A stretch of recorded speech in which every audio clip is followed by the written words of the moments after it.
Bismillahirrahmanirrahim. Assalamualaikum warahmatullahi wabarakatuh.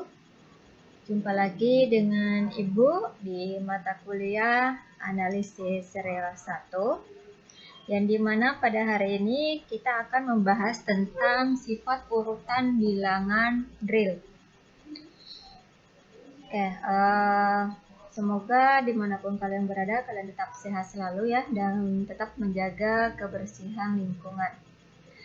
Nah, adapun tujuan pembelajaran kita pada hari ini yaitu mahasiswa mampu yang pertama menerapkan sifat urutan bilangan real dalam pemecahan masalah.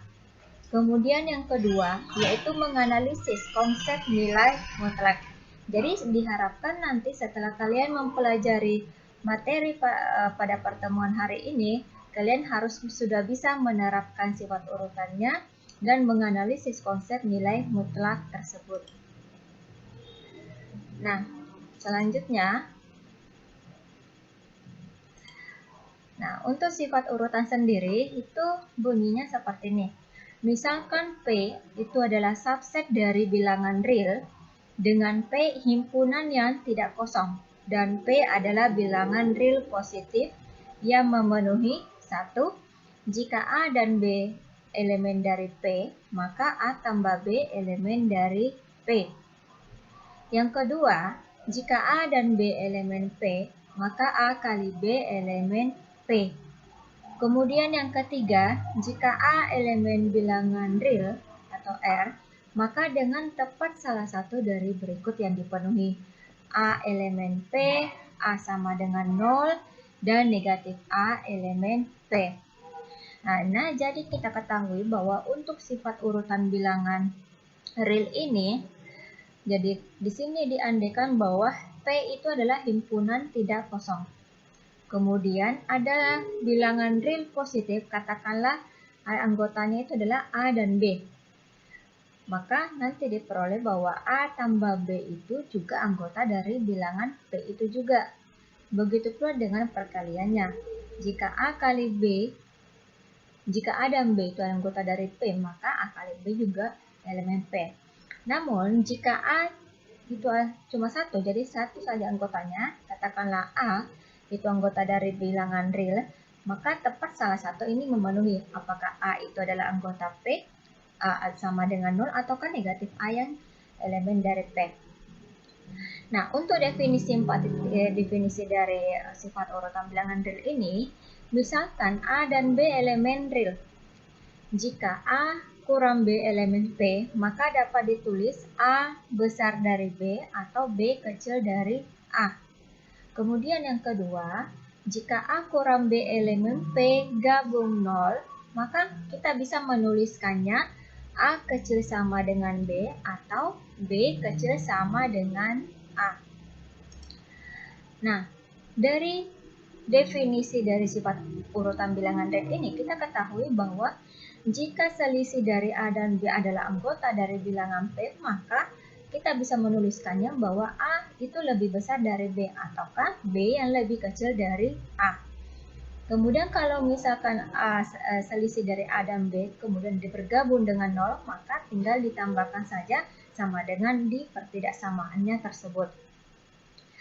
Nah, selanjutnya berikutnya kita masuk ke teorema sifat urutan. Misalkan A, B, C anggota dari bilangan real. 1. Jika A besar B dan B besar C, maka A besar dari C. Nah, untuk pembuktian nomor 1 ini, kita lihat ini. Jadi di sini kita tuliskan karena A itu besar dari B dan B besar dari C, maka A kurang B elemen P. Dan B kurang C elemen P. Ingat kembali ya yang definisi sifat urutan. Nah, berdasarkan sifat urutan tersebut, maka kita peroleh A kurang B ditambah B kurang C elemen P. Kemudian yang dalam kurungnya ini kita hilangkan, sehingga A kurang B tambah B kurang C elemen P. Kemudian kita gunakan di sini sifat komutatif, sehingga menjadi A kurang C ditambah negatif B ditambah B elemen P. Kemudian setelah itu kita gunakan sifat unsur identitas terhadap penjumlahan. Sehingga diperoleh A kurang C tambah 0 elemen P. Kemudian A kurang C elemen P. Nah, dari sini kita peroleh bahwa A itu lebih besar dari C. Jadi, untuk pembuktian teorema nomor 1 itu terbukti benar di sini ya. Karena jika A besar B dan B besar C, maka A besar C. Nah, dari sini kita buktikan itu sesuai dengan definisi dari sifat urutan bilangan real. Kemudian kita gunakanlah sifat urutan bilangan real tersebut. Kemudian untuk membuktikannya, ya, kita menggunakan sifat aljabar bilangan real yang sudah kalian pelajari pada minggu lalu ya. Nah, terkait dengan teorema yang kedua, 3 dan 4 itu Ibu minta kalian buktikan sendiri di catatan kalian. Nanti Ibu akan mengecek bagaimana pemahaman kalian melalui Zoom Meeting atau Google Meet ya. Nanti akan Ibu sharekan linknya. Nah, kemudian berikutnya itu ada teorema ketaksamaan Bernoulli. Nah, bunyi ketaksamaan Bernoulli, jika X besar dari min 1, maka 1 tambah X pangkat N besar sama dengan 1 tambah NX untuk setiap N anggota dari bilangan asli. Nah, ingat kalau kita ingin membuktikan suatu bilangan asli, maka kita bisa menggunakan induksi matematika di sini. Jadi untuk membuktikan teorema ketaksamaan Bernoulli itu kita bisa menggunakan prinsip induksi matematika. Nah, selanjutnya untuk teorema 4.2 ini kalian harus buktikan juga ya menggunakan prinsip induksi matematika. Jadi kalau misalkan untuk N-nya sama dengan 1, maka 1 tambah X pangkat 1 lebih kecil sama dengan berapa? Kalau untuk N sama dengan 2, berarti 1 tambah X pangkat 2 lebih besar atau sama dengan berapa ya? Kemudian untuk N sama dengan K, kemudian untuk N sama dengan K tambah 1. Sampai diperoleh bahwa ketiga pernyataan tersebut terbukti benar. Oke. Nah, selanjutnya di sini kita masuk ke nilai mutlak ya, definisinya. Mungkin kalau untuk nilai mutlak sendiri itu Ibu tidak terlalu panjang lebar karena pasti kalian sudah mempelajari nilai mutlak ini di pelajaran-pelajaran sebelumnya, di kalkulus ataukah di teori bilangan. Nah, tapi di sini Ibu ulas kembali. Jadi untuk definisi nilai mutlak itu kan dia dinotasikan dengan mutlak A. Jadi ini dinotasikan dengan mutlak A, itu didefinisikan dengan jika A besar 0, maka nilai mutlak A itu sama dengan A. Jika A sama dengan 0, maka nilai mutlak A-nya itu sama dengan 0.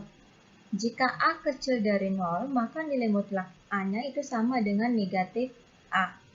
Jadi ketiga definisi ini itu haruslah kalian pahami betul apa yang maksud nilai mutlak tersebut. Jadi kalau misalkan Ibu ambil A-nya itu adalah 2 misalkan, jadi nilai mutlak 2. Jadi 2 itu kan besar dari 0. Berarti nilai mutlak 2 itu sama dengan 2. Nah, berbeda hanya kalau Ibu katakan kalau misalkan nilai mutlak negatif 2. Negatif 2 itu kan lebih kecil dari 0. Berarti nilai mutlak negatif 2 itu sama dengan negatif kali negatif 2. Hasilnya sama dengan positif, itu 2. Makanya nilai mutlak negatif 2 itu sama dengan positif 2. Nah, untuk sifat-sifat nilai mutlak, di sini Ibu berikan ada 6 ya. Jadi untuk 1, nilai mutlak AB sama dengan mutlak A kali mutlak B. Kemudian kedua, mutlak A kuadrat sama dengan A kuadrat. Kemudian yang ketiga, A kecil sama dengan mutlak A, besar sama dengan negatif mutlak A. Kemudian yang keempat, jika C besar sama dengan 0, maka mutlak A kecil sama dengan C jika dan hanya jika A kecil sama dengan C dan besar sama dengan minus C. Kemudian kelima, jika C besar dari 0 dan mutlak A besar sama dengan C jika dan hanya jika A kecil sama dengan negatif C atau A besar sama dengan C. Kemudian yang sifat yang keenam, yaitu mutlak A kecil dari mutlak B jika dan hanya jika A kuadrat kecil dari B kuadrat. Nah, untuk terkait dengan sifat-sifat nilai mutlak ini, kalian berikan minimal satu contoh mengenai nilai mutlak tersebut. Jadi gunakan sifat-sifat nilai mutlak ini. Jadi Ibu bebaskan kalian memberikan masing-masing satu contoh dan tidak boleh ada yang sama ya. Jadi nanti Ibu akan mengecek pemahaman kalian melalui link yang akan Ibu bagikan. Entah itu Zoom Meeting atau Google Meet nanti ya. Oke. Mungkin hanya itu yang bisa Ibu sampaikan pada hari ini. Kalian tinggal belajar sendiri, cari-cari referensi yang terkait dengan sifat urutan bilangan real, buktikan tadi teoremanya, kemudian kuasai nilai mutlak ini dan berikan contohnya. Oke. Semoga kita tetap sehat selalu, tetap menjaga kebersihan. Wabillahi taufiq wal hidayah. Wassalamualaikum warahmatullahi wabarakatuh.